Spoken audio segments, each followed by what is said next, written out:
Assalamu alaikum, урматтуу Бош Кабар каналынын кадырлуу катталуучулары, урматтуу жылкы сүйүүчүлөр, амансыздар. Бош Кабар каналы кезектеги чыгарылышын улантат. Бул чыгарылышта сиздерге ноокат жергесинен сатылып жаткан ушул экраныңыздарда көрүп турган кунан тууралуу маалымат беребиз. Кунан бою 1,57 см экен учурда. Чүй өрөөнүнөн алып келиниптир, Бишкектен.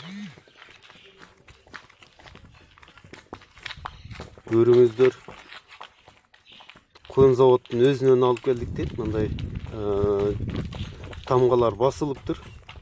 Баасыны 2000 АКШ доллары кеми бар деп жатышат. Сомго айтканда 160 000 сом болуп калат экен.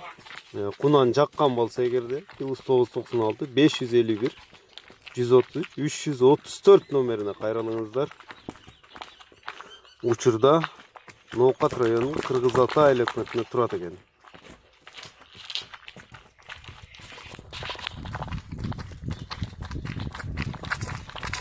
Жазга быштуу болот, 3 жашар болот жазга. 2 жаш азыр.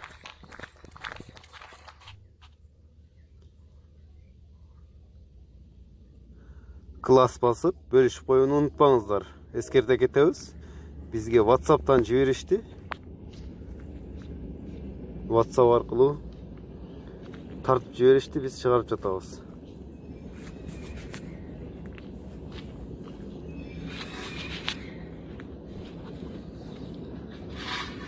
Жакында эле Бишкектен алып келиниптир.